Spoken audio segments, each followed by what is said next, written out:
It's been tough to keep under wraps, though to be fair, I've been dropping some big hints, still with some plausible deniability. How do you know I didn't just buy those cymbals? But I can't hold back any longer. In December, after what you might call a cymbal epiphany, I reached out to Meinl to tell them the truth, which was that if there was a brand of cymbals I'd choose to pay for with my own money and recommend for free, it would be them. And that if they had any interest in my endorsement, we should talk. To my astonishment, they agreed. So I've got a set of cymbals that sound great that I'll introduce you to, but in early 2023 I'll be taking a trip to the US headquarters to pick out my own set. And at some point I'll also be filming some playing for their channel. That's obviously great news and I'm super flattered to be invited to the family. But there's an elephant in the room. In 2019, I made a video you might interpret as being somewhat critical of sponsorship deals. It's not even about the free advertising. They're offering sponsorships to anyone who buys their stuff. Now we'll talk later on about why I don't believe any of this applies to Meinl, but you might say, am I a sellout or a flip-flopper? Did I spurn sponsorships and endorsements until I was big enough to catch the eye of a brand name and now I'm changing my tune? Well, we'll talk about it, but mostly I'll introduce you to this loner set of beautiful cymbals. Today on 80/20, why I'm joining Meinl / does that make me a huge hypocrite / but it's mostly still about the cymbals. Stay tuned.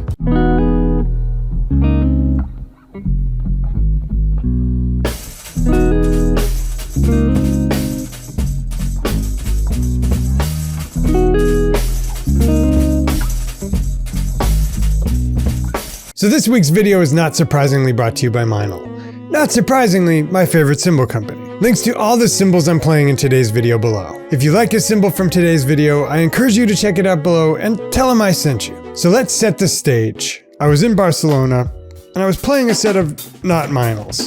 And just to be clear, the major cymbal manufacturers all make cymbals that sound great. But the fact that the set I was playing in this rental rehearsal didn't match the sound I was hearing in my head caused me to reflect. If I could have any cymbals on this kit right now, what would I have? I thought back to Drumeo, which was really the last time I'd felt totally over the moon for a whole set of cymbals. Meinls. Thought about my favorite hats from my friend's kit. Meinls. Thought about the videos I'd seen over the years. Matt Garska.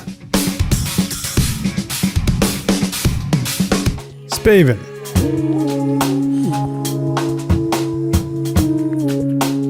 Benny Grab.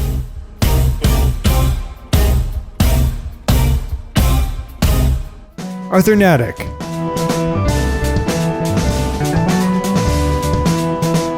Spanky.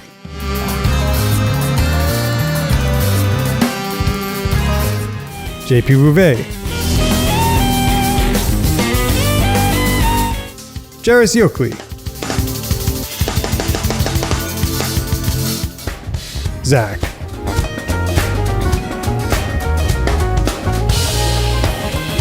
My friends and drum heroes Chris Paproda and Forrest Rice. And also the fact that so many of the artists who signed with Meinl back in the 20-teens are still with them.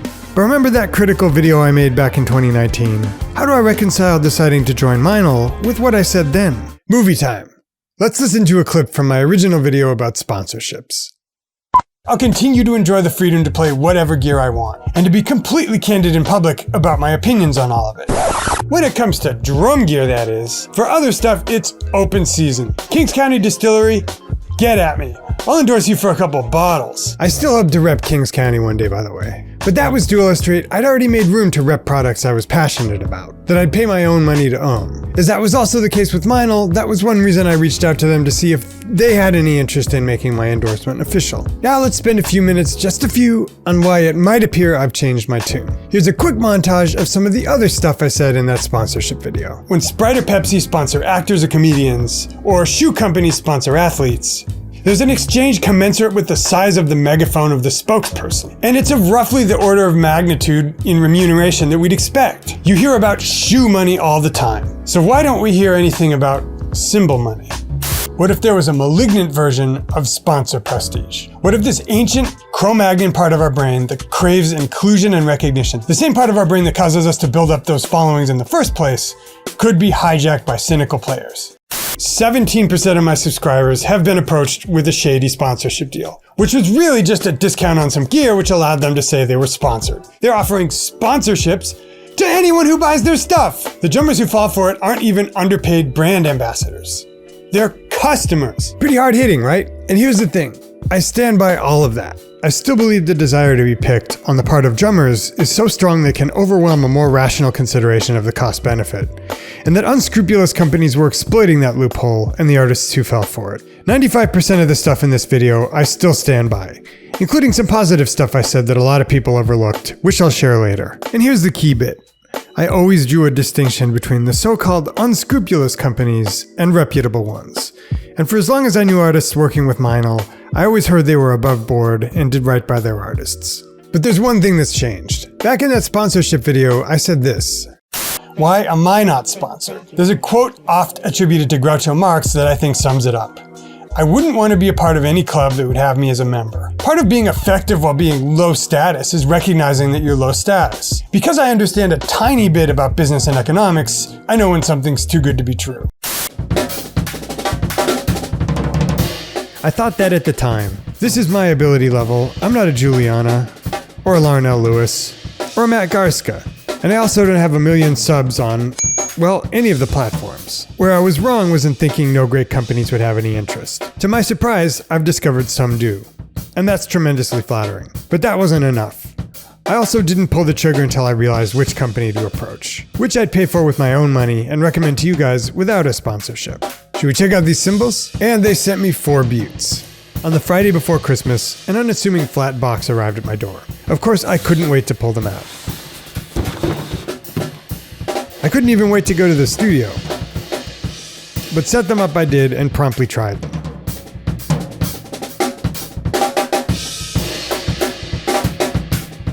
Then, figuring I'd already signed the contract, I figured I'd better use them for my Sting video.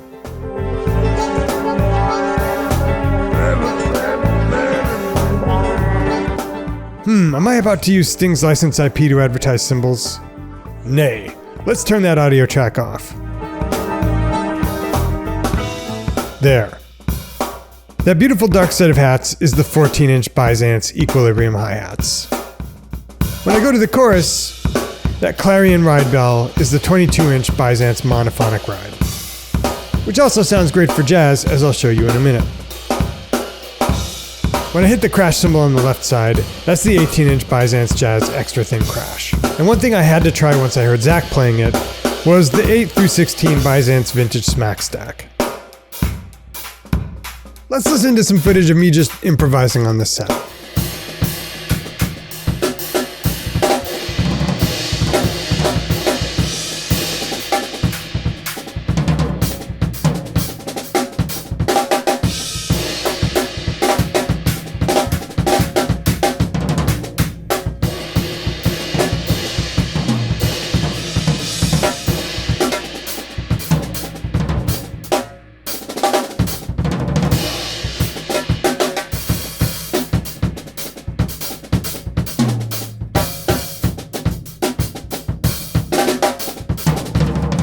Now, let's talk about another elephant in the room. The prestige factor and value exchange. In my original video on sponsorship, I said this.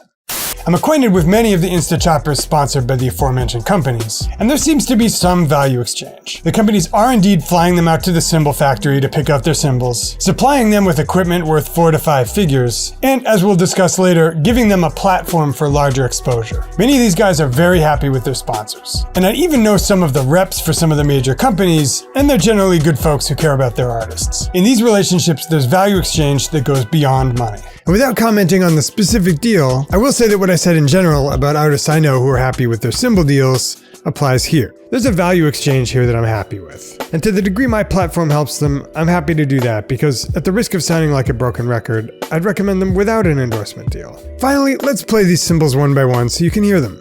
We'll start with the crash.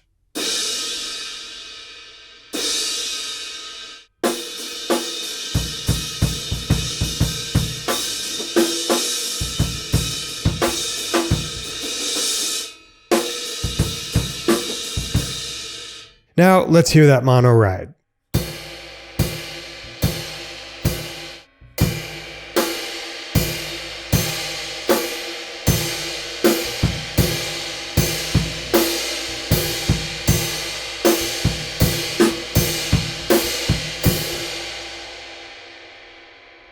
Little bit on the hats.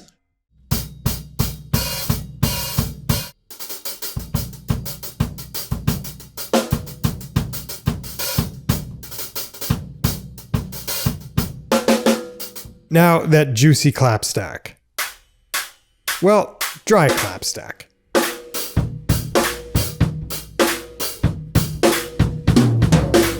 One of the reasons I gravitated to Zach's setup is he's got a strong foundation of jazz aesthetic, plus a lot extra on top. Ditto Arthur Natick. He talks about needing to do both jazz and metal with the same set of cymbals. And when I play jazz with this setup, they sound very natural as well.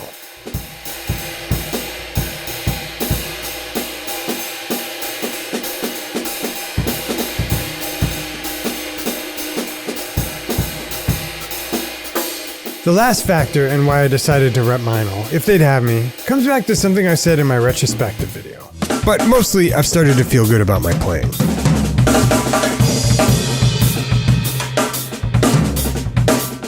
Not like I'm the greatest or anything. I think I'm pretty clear on where I need to improve and the great drummers I'm chasing. Just like, I'm not insecure about my playing anymore. I don't worry there's something I should be playing that I'm not, which lets me be sincere. However good or bad I might be, I'm finally in a spot where I can appreciate my own playing while still recognizing how far I have to go. And before this year, I'm not sure I could have said that. Before this year, if I'd sought an endorsement deal, I would have been doing it for the wrong reasons. Anyway, that's the story of why I'm joining Meinl. And much exciting stuff to come on that, obviously. But for now, I'll see you again soon in another Lesson of the Week.